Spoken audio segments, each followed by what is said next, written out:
নমস্কাৰ আপোনালোক সকলোকে পুনৰবাৰ আপোন নিউজৰ অন্য এটা ভিডিঅ'লৈ স্বাগতম জনাইছোঁ। আপোনালোকৰ যদি ৰেচন কাৰ্ড আছে তেন্তে আপোনালোকৰ কাৰণে ওলাইছে এটা বিৰাটেই ভাল খবৰ। আগন্তুক আহি আছে বহাগৰ বিহু আৰু বহাগৰ বিহুৰ পূৰ্বেই আপোনালোক সকলোৰে কাৰণে এটা বিৰাটেই ভাল খবৰ ঘোষণা কৰিছে কেন্দ্ৰ চৰকাৰৰ ফালৰ পৰা। তো আপোনালোকৰ প্ৰত্যেকৰে চাগে ৰেচন কাৰ্ড আছে যিসকল লোকে এই ভিডিঅ'টো চাইছে। গতিকে আপোনালোকে আজিৰ এই ভিডিঅ'টো প্ৰথমৰ পৰা শেষলৈকে চাই থাকক। আপোনালোকৰ কাৰণে ওলোৱা সেই ভাল খবৰটোনো কি মই আজি আপোনালোকক সেই সম্পৰ্কে জনাম। তো মই শ্ৰীপাঞ্জ গগৈ, আপোনালোকে চাই আছে আপোন নিউজ। আহক আৰম্ভ কৰোঁ আজিৰ ভিডিঅ'। আগবাঢ়িছোঁ আজিৰ খবৰটোৰ ফালে। কেন্দ্ৰ চৰকাৰৰ ফালৰ পৰা ঘোষণা কৰিছে যে আমাৰ ভাৰতবৰ্ষৰ যিসকল লোকৰ ৰেচন কাৰ্ড আছে, ৰেচন কাৰ্ড থকা লোকসকলে এইবাৰ এপ্ৰিল মাহত 1 তাৰিখৰ পৰা 10 তাৰিখৰ ভিতৰত যি ৰেচন লাভ কৰিব, সেই ৰেচন এইবাৰ 3 মাহৰ ৰেচন একেলগতে লাভ কৰিব বুলি ঘোষণা কৰিছে।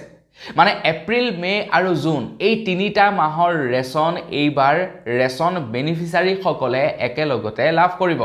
মানে আপোনালোকে চাউল লাভ কৰে, আপোনালোকে দালি লাভ কৰে, আপোনালোকে চেনি লাভ কৰে, আপোনালোকে নিমখ লাভ কৰে। তো এই গোটেইবিলাক সামগ্ৰী আপোনালোকে এপ্ৰিল মাহতে একেলগতে লাভ কৰিব। মানে এপ্ৰিল, মে আৰু জুন 3টা মাহৰ এডভান্সকৈ আপোনালোকে এই ৰেচন সামগ্ৰীবিলাক লাভ কৰিব বুলি কেন্দ্ৰ চৰকাৰৰ ফালৰ পৰা জনাইছে।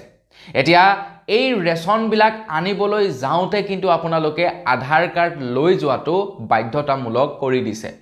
আপোনালোকে এপ্ৰিল মাহৰ ৰেচন যেতিয়াই আনিবলৈ যাব, তো তাৰ পূৰ্বে আপোনালোকে আপোনালোকৰ আধাৰ কাৰ্ডখন লগত লৈ যাব লাগিব।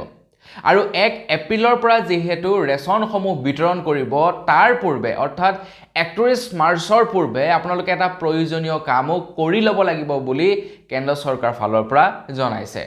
কেন্দ্ৰ চৰকাৰৰ ফালৰ পৰা যেহেতু জনাইছে যে 3 মাহৰ ৰেচন এপ্ৰিল মাহতেই দিয়া হ'ব, অৰ্থাৎ এপ্ৰিল, মে, জুন মাহৰ ৰেচন এপ্ৰিল মাহতেই একেলগতে প্ৰদান কৰা হ'ব। গতিকে আপোনালোকে 31 মাৰ্চৰ পূৰ্বে আপোনালোকৰ ৰেচনৰ KYC কৰিব লাগিব।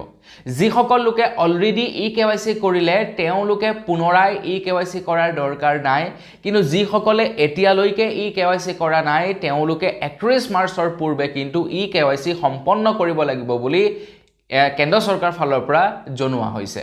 তো KYC কৰিবৰ কাৰণে কেৱল আপোনালোকৰ আধাৰ কাৰ্ড নাম্বাৰটো লৈ আপোনালোকৰ যিখন কণ্ট্ৰলৰ দোকান তাত যাওক আৰু তাত গৈ আপোনালোকে ফিংগাৰপ্ৰিণ্ট দি আপোনালোকৰ আধাৰ কাৰ্ডখন ৰেচন কাৰ্ডৰ সৈতে সংলগ্ন কৰক।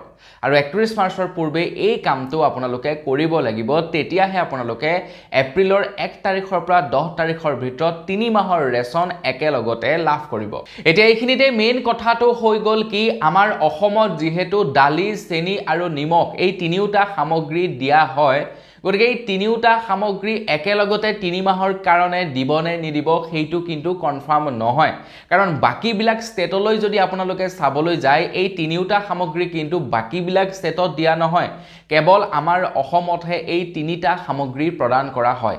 কেন্দ্ৰ চৰকাৰৰ ফালৰ পৰা কেৱল চাউলহে প্ৰদান কৰে, বাকী কেইটা সামগ্ৰী আমাৰ ৰাজ্য চৰকাৰে প্ৰদান কৰে। যিহেতু কেন্দ্ৰ চৰকাৰে সিদ্ধান্ত লৈছে 3 মাহৰ ৰেচন একেলগতে প্ৰদান কৰিব, গতিকে চাউলটো আপোনালোকে 3 মাহৰ একেলগতে পাই যাব, কিন্তু আপোনালোকে একেলগতে 3 মাহৰ দালি, চেনি আৰু নিমখ পাব নে নাপাব সেইটো কিন্তু এতিয়ালৈকে অসম চৰকাৰৰ ফালৰ পৰা কনফাৰ্মেশ্যন দিয়া হোৱা নাই।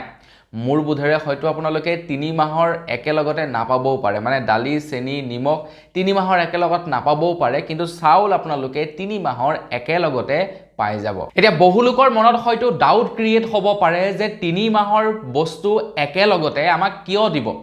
কেন্দ্ৰ চৰকাৰৰ ফালৰ পৰা জনাইছে যে FCIৰ গুদাম খালী কৰিব বিচাৰিছে। FCIৰ গুদাম পুৰণা শস্যৰে বৰ্তমান ভৰি আছে, যাৰ বাবে নেকি এতিয়া পুৰণা ষ্টক খালী কৰিব বিচাৰিছে FCI। আৰু সেইবাবে আমাক 3 মাহৰ ৰেচন একেলগতে প্ৰদান কৰিব এপ্ৰিল মাহত। মানে 3 মাহৰ ৰেচন প্ৰদান কৰি যিবিলাক চৰকাৰৰ ষ্টক আছে, সেই পুৰণি যিবিলাক ষ্টক আছে, পুৰণি ষ্টকসমূহ নাইকিয়া কৰিব বিচাৰিছে, আকৌ নতুন ষ্টক ভৰাব। এতিয়া পুৰণি ষ্টকসমূহ থাকি গ'লে সেইবিলাক বেয়াহে হৈ যাব। তো সেইবাবে 3 মাহ এডভান্সকৈ দি দিব, যাতে পুৰণি ষ্টকখিনি এদায় হৈ যায়, বেয়া হোৱাৰ পৰা বাচি যায়।